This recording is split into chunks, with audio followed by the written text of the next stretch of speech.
আসসালামু আলাইকুম আরহামতুল্লাহি আবরাকাতু। প্রিয় তালিবুল ইলম ভাই ও বোনেরা, দেশ দেশের বাহিরে যে যেখান থেকে আমাদের কোরআন শিক্ষার ক্লাসটি অধ্যয়ন করছেন, সকলকে তালিমুল ইসলাম একাডেমি এর পক্ষ থেকে আন্তরিক শুভেচ্ছা অভিনন্দন। খুব সহজ নিয়মে কোরআন শিক্ষার ক্লাসের ধারাবাহিকতায় আজ সপ্তম ক্লাস। এই ক্লাসে আমরা যৌগিক শব্দের ব্যবহার এর দ্বিতীয় পর্বটি অধ্যয়ন করব। আসুন আমার সাথে আপনারা পড়ুন। পূর্বের ক্লাসে আমরা একটা শব্দকে আর একটা হরফকে আরেকটি হরফের সাথে মিলিয়ে আমরা উচ্চারণ করেছি। আজকে আমরা একটি শব্দকে আরেকটি শব্দের সাথে নয়, বরং একটি হরফকে আরেকটি হরফের সঙ্গে, অর্থাৎ একাধিক হরফকে একত্রে কিভাবে পড়তে হয় সেই বিষয়টি আমরা অধ্যয়ন করব। পড়ুন আমার সাথে। সদ লাম হা, সদ লাম হা। তাহলে এটা সদ, এটা লাম, এটা হা। সদ লাম হা, বা সদ লাম, বা সদ লাম। তাহলে প্রত্যেকটা হরফকে আমরা তার শুরুর অংশ দিয়ে চিনতে পারতেছি। যেমন এটাকে আমরা বা বুঝতে পারছি, নিচে নুক্তা আছে এবং বায়ের সূচনা, এইভাবে এটাকে আমরা বা বলছি। এটা সদ, এটা লাম। বা সদ লাম, খ লাম সদ, খ লাম সদ। এটা লাম, এটা আলিফ নয়। যেহেতু এটা কি আসছে পরবর্তী শব্দের সঙ্গে মিলিত হয়ে আসছে, এটা হলো লাম, খ লাম সদ। তারপরে আইন নুন কাফ, আইন নুন কাফ। হ্যাঁ, এটা হলো আইন, এটা নুন, এটি কাফ। তারপরে লাম আইন নুন, লাম আইন নুন। তাহলে এই যে অংশটা দেখতে পাচ্ছি, এটা হলো কি? এটা হলো আইন, এটা আইন। তা এরকম আইন অনেক জায়গায় আসে, তা মাঝে যদি কোথাও আইন আসে এই রূপটা আমরা তখন দেখতে পাবো। লাম আইন নুন,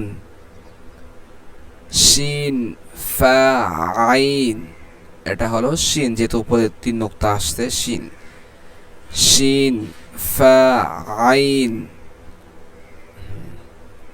তারপরে নিচের লাইন তা জিম দাল, তা জিম দাল। যেহেতু উপরে 2 নুক্তা আসছে, আর উপরে 2 নুক্তা কোন হরফের? তায়ের।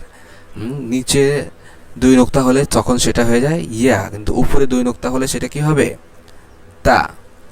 তাহলে বলুন আমার সাথে, তা জিম দাল, তা জিম দাল।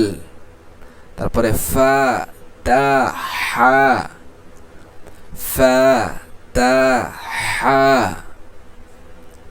তারপরে এটা হলো তা, যেহেতু উপরে 2 নুক্তা আসছে। এরকম প্রথমে আমাদের কয়েকটা রূপ আমাদের বুঝতে হবে, তারপর আমরা নিজেরা ইনশাল্লাহ বুঝতে পারবো। এরকম যদি আসে, ঠিক আছে, তাহলে উপরে 2 নুক্তা থাকলে সেটাকে আমরা কি বলবো? তা। ফা তা হা, নুন আইন তা, নুন আইন তা। 1 নুক্তা আছে উপরে, এই জন্য এটা নুন, নুন আইন তা। তারপরে ইয়া সদ লাম, ইয়া সদ লাম। খ বা র, খ বা র। তাহলে এটা হলো খ, যেহেতু উপরে একটা নুক্তা আসছে, এটা বা, এটা র। খ বা র। কাফ সিন বা, কাফ সিন বা। তাহলে এটা হলো কাফের টান। এইটা এই অংশ এরকম অনেক আসে, তাহলে আমরা বুঝবো কি এটা কাফ। এরকম যদি বাঁকা করে দেওয়া হয় সেটা হয় কাফ। কাফ সিন বা, তারপরে সিন আইন দাল, সিন আইন দাল, এটা হলো দাল, সিন আইন দাল। তারপরে ইয়া সিন র, ইয়া সিন র, নুন ফা সিন, নুন ফা সিন। তাহলে এক নোক্তা উপরে নুন, এটা ফা, যেহেতু এটা গোল করে আনা হয়েছে, এটা হলো ফায়ের মাথা, তাই আমরা বলছি ফা নুন ফা সিন। তারপর ত লাম বা, ত লাম বা, মিম ত র, মিম ত র। তারপর হা বা ত, হা বা ত।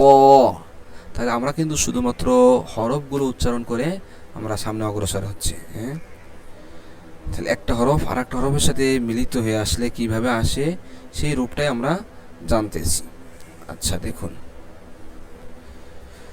তারপর নিচের লাইন আইন লাম মিম, আইন লাম মিম। এটাকে লাম বলবেন না আলিফ বলবেন? লাম, যেহেতু পরের অক্ষরে মিলিত হয়ে আসছে, ঠিক কিনা? আইন লাম মিম বা, আইন দাল, বা আইন দাল, শিন জিম আইন, শিন জিম আইন। তারপরে কফ লাম মিম, কফ লাম মিম। তারপরে আইন কফ লাম, আইন কফ লাম। তারপর আইন লাম কফ, আইন লাম কফ। তাহলে এটা হলো লাম। আলিফ না, যদি পরে মিলিত হয়ে আসতে আইন লাম কফ, হা লাম কাফ, হা লাম কাফ, সিন হা মিম। তাহলে এটা হলো হা, একেবারে গোলের মানে মুখের মধ্য থেকে কোথাও কোনো চাপ পড়বে না, একেবারে হলকের শুরু থেকে শুধু বাতাসটা বের হয়ে আসবে। হা সিন হা মিম, সিন ফা হা, সিন ফা হা, কাফ নুন তা, কাফ নুন তা। তারপরে সিন কাফ নুন, সিন কাফ নুন। ضاد হা কাফ, ضاد হা কাফ। সুপ্রিয় দর্শক শ্রোতা, আপনারা দেখতে পাচ্ছেন আমরা এতক্ষণ কিন্তু এক তর্জে আমরা পড়ে আসছি যে তিনটা হরফ একত্র করা হয়েছে সেই পদ্ধতি। আমরা গত 6 ক্লাসে দুইটি হরফ, একটা হরফকে আর একটা হরফের সাথে মেলাইলে কিভাবে পড়তে হয় সেটা আমরা পড়েছি। আজকের সবকে শুরু থেকে নিয়ে এই পর্যন্ত আমরা তিনটা হরফ পরস্পর তিনটে হরফকে একত্রে করে মিলানো পড়ার পদ্ধতি আমরা জেনেছি। এখন তো আপনারা একটু বড় হয়েছেন, এই জন্য সামনে আরেকটু বড় 3 হরফ 4 হরফ 5 হরফের এক একটা শব্দ সামনে আসবে, এটাকে আমাদের মিলিয়ে পড়তে হবে। একেবারে সহজ। দেখুন, তা এখানে আসছে 4টা হরফ, কি কি?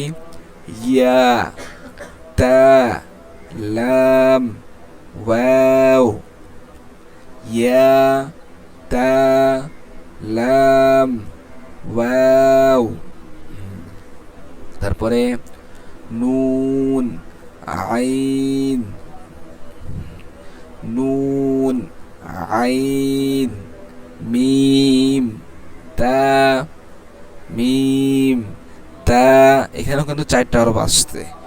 এই যে ছোট একটা চিহ্ন দেখতে পাচ্ছেন, এটা কি বলেন তো? এটা কিন্তু একটা হরফ, সেটা হলো কি? মিম। তাই মিম মাঝে যদি আসে অনেক ক্ষেত্রে এরকম রূপটা আমরা দেখতে পাবো। তা এটা ভালো করে মনে রাখা। নিচের দিকে এবং উপরের দিকে সামান্য একটু উঠাই দেওয়া হয়েছে, এটাকে কি বলা হয়? মিম। তাহলে নুন, আইন, মিম, তা, তারপরে জিম, আইন, লাম, নুন, জিম, আইন, লাম, নুন। তারপরটা লাম, আইন, লাম, কাফ, লাম, আইন, লাম, কাফ। 4টা হরফ। এরপরটা দেখি, মিম, কফ, ত, আইন, মিম, কফ, ত, আইন। তারপরে সর্বশেষ সা, কফ, লাম, তা। তাহলে এটা হলো সা, যেহেতু উপরে 3 নুক্তা, আর এটা হলো কফ, যেহেতু উপরে 2 নুক্তা। 1 নুক্তা থাকলে আমরা ফা বলতাম। এই হোক, সা, কফ, লাম, তা। সুপ্রিয় দর্শক শ্রোতা, আজকের ক্লাস আমাদের এই পর্যন্ত। আশা রাখি আপনারা সকলেই সুন্দরভাবে বুঝতে পারছেন। দেখা হবে পরবর্তী ক্লাসে। পরবর্তী ক্লাসের আমন্ত্রণ জানিয়ে আজকের ক্লাস এখানে শেষ করছি।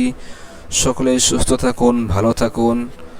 আসসালামু আলাইকুম ওয়া রাহমাতুল্লাহি ওয়া বারাকাতুহু।